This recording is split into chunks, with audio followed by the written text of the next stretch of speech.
Hi, എൻ്റെ പേര് Abdul Latheef. Civil എഞ്ചിനീയറാണ്. സിവിൽ എഞ്ചിനീയറിംഗ് കൺസൾട്ടൻ്റാണ്. ഞാനിപ്പോൾ കാണിക്കാൻ പോകുന്നത് എങ്ങനെയാണ് നമ്മൾ സിറ്റിസൺ ലോഗിൻ ക്രിയേറ്റ് ചെയ്യാവുന്നതാണ് കെ സ്മാർട്ടിൽ. നമ്മൾ ആദ്യം തന്നെ കെ സ്മാർട്ട് സെർച്ച് ചെയ്യുന്നു, ഗൂഗിളിൽ പോയി.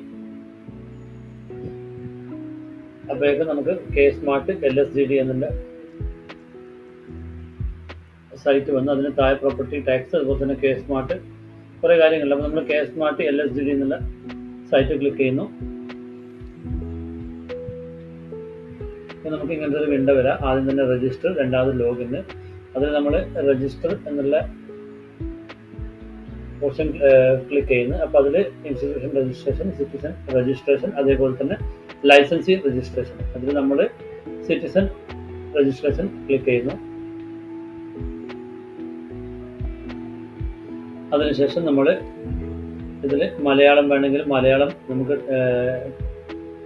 ചൂസ് ചെയ്യാം. അതുപോലെ തന്നെ ഇംഗ്ലീഷ് ആണെങ്കിൽ ഇംഗ്ലീഷ് വേണമെങ്കിൽ ചൂസ് ചെയ്യാം. നമ്മളിപ്പോൾ ഇംഗ്ലീഷാണ് ചൂസ് ചെയ്യുന്നത്. അതിനുശേഷം നമ്മൾ പ്രൊസീഡ് എന്നുള്ള ബട്ടൺ ക്ലിക്ക് ചെയ്യുന്നു.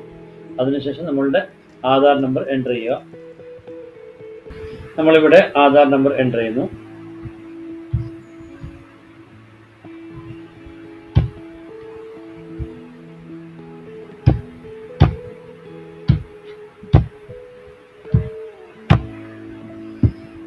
അതിൽ നമ്മൾ ഗെറ്റ് OTP അടിക്കുന്നു.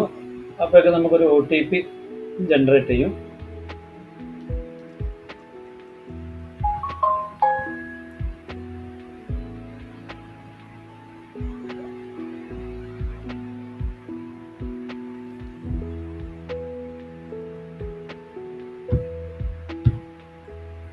സബ്മിറ്റ് ബട്ടൺ കൊടുക്കുക.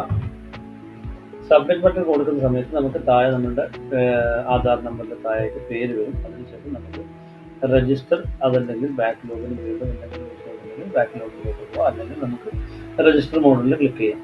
അങ്ങനെ നമ്മൾ രജിസ്റ്റർ മോഡിൽ ക്ലിക്ക് ചെയ്തു.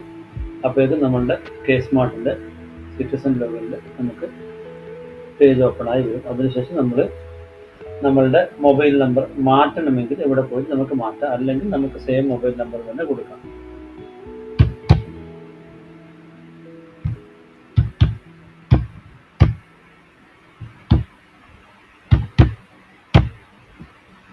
എന്നിട്ട് വീണ്ടും നമുക്ക്, അതായത് ഈ നമ്മൾ കൊടുക്കുന്ന മൊബൈൽ നമ്പറാണ് നമുക്ക് കെ സ്മാർട്ട് സിറ്റിസൺ ലോഗിനിൽ മൊബൈൽ നമ്പറായിട്ട് എൻ്റർ ചെയ്യുന്ന ഫേക്ക് ലോഗിനിൽ വരുന്നത്. നമുക്ക് ഏത് മൊബൈൽ നമ്പർ വേണമെങ്കിലും കൊടുക്കാം. നമുക്ക് ആധാറിലേക്ക് ലിങ്ക് ചെയ്തിട്ടുള്ള മൊബൈൽ നമ്പർ തന്നെ കൊടുക്കണമെന്ന് കമ്പൾസറി അല്ല. ഇവിടെ പോയി നമുക്ക് വേറെ മൊബൈൽ നമ്പർ വേണമെങ്കിലും കൊടുക്കാം. പിന്നീട് നമുക്ക് ഫ്യൂച്ചറിൽ നമുക്ക് കെ സ്മാർട്ട് ഉപയോഗിക്കുന്ന ആ നമ്പറായിരിക്കും. നമ്മളിവിടെ ഗെറ്റ് OTP അയച്ചാൽ വീണ്ടും നമുക്ക് OTP വരും.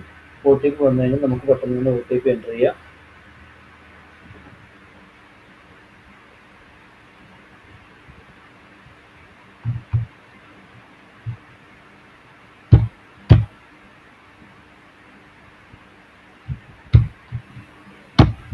അതിനുശേഷം നമുക്ക് സബ്മിറ്റ് ബട്ടൺ കൊടുക്കുക. അപ്പോൾ നമുക്ക് വാട്സപ്പ് നമ്പർ വരും. അവിടെ നമുക്ക് ഏത് നമ്പറാണ് വാട്സപ്പ് കൊടുക്കേണ്ടത് ആ നമ്പറിൽ നമുക്ക് വാട്സപ്പ് നമ്പർ കൊടുക്കാം. ഇത് കമ്പൽസറി അല്ല, വേണമെങ്കിൽ കൊടുക്കാമെന്നുണ്ട്. അതുപോലെ തന്നെ ഇമെയിൽ ID.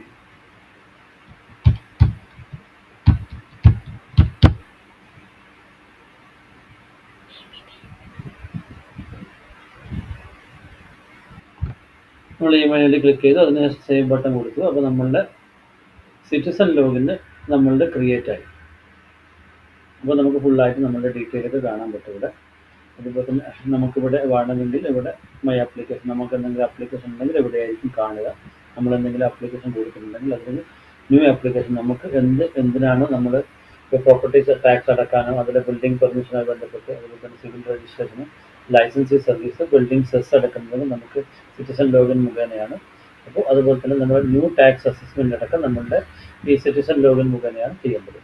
അതുപോലെ തന്നെ അടുത്തത് പേയ്മെൻറ്റ് കാർഡ്സ്, അതിനുശേഷം മൈ ഡോക്യുമെൻറ്റ്, അതുപോലെ തന്നെ നോട്ടിഫിക്കേഷൻ ഉണ്ടാവും. അതുപോലെ തന്നെ മൈ ബിൽഡിംഗ്.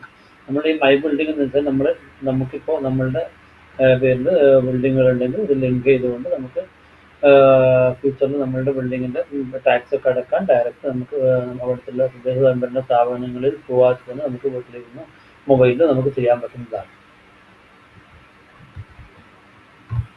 ഇത്രയുമാണ് സിറ്റിസൺ ലോഗിനുമായി ബന്ധപ്പെട്ടുള്ള കാര്യങ്ങൾ. നമുക്ക് അടുത്ത ടോപ്പിക്കിൽ നമുക്ക് ലൈസൻസി ലോഗിൻ എങ്ങനെയാണ് ചെയ്യുക, അതുപോലെ തന്നെ നമ്മൾ എങ്ങനെയാണ് ലൈസൻസി ലോഗിൻ അപ്ലൈ ചെയ്യുക എന്നുള്ള കാര്യങ്ങളെക്കുറിച്ച് നമുക്ക് ഡിസ്കഷൻ ചെയ്യാൻ പറ്റും.